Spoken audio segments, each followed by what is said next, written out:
ରାଜ୍ୟରେ ଜାରି ରହିଛି ଶୀତଲହରୀ, ପ୍ରବଳ ଜାଡ଼ରେ ଥରୁଛି ଓଡ଼ିଶା। ପାଣିପାଗ ବିଭାଗର ସୂଚନା ଅନୁସାରେ 6.5 ଡିଗ୍ରୀ ସହ ଜି ଉଦୟଗିରି ସବୁଠୁ ଥଣ୍ଡା ସହର ରହିଛି। ସେହିପରି 10 ଡିଗ୍ରୀ ତଳେ ରହିଛି 10 ସହରର ତାପମାତ୍ରା।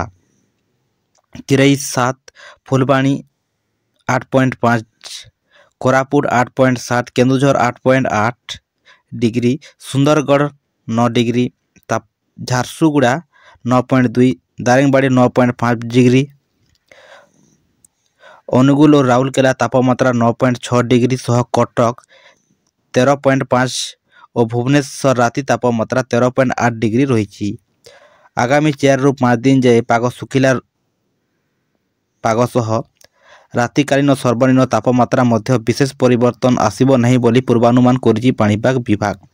ଏଥିସହିତ କିଛି ଜିଲ୍ଲାରେ ଘନ କୁହୁଡ଼ିର ସମ୍ଭାବନା ରହିଛି, ତେବେ କିଛି ସ୍ଥାନରେ ସ୍ୱଳ୍ପରୁ ମଧ୍ୟମ ଧରଣର କୁହୁଡ଼ି ହେଉଛି। ଆଗାମୀ 4ରୁ 5 ଦିନ ଯାଏ ଏଭଳି ପାଗ ଲାଗି ରହିବ ବୋଲି ପାଣିପାଗ ବିଭାଗ ପକ୍ଷରୁ କୁହାଯାଇଛି। କନ୍ଧମାଳ ଜିଲ୍ଲାରେ ଶୀତ କିଛିଟା ଅଧିକ ଅନୁଭୂତ ହେଉଛି। ଜିଲ୍ଲାରେ ସର୍ବନିମ୍ନ ତାପମାତ୍ରା 10 ଡିଗ୍ରୀ ତଳେ ରହିଛି। ପ୍ରବଳ ଶୀତ ଯୋଗୁଁ ଜନଜୀବନ ଅସ୍ତବ୍ୟସ୍ତ ହେଲେଣି। ସେହିପରି ମୟୂରଭଞ୍ଜର ଉଦଲାରେ ମଧ୍ୟ ପ୍ରବଳ ଶୀତ ଅନୁଭୂତ ହେଉଛି ବୋଲି ସୂଚନା ମିଳିଛି।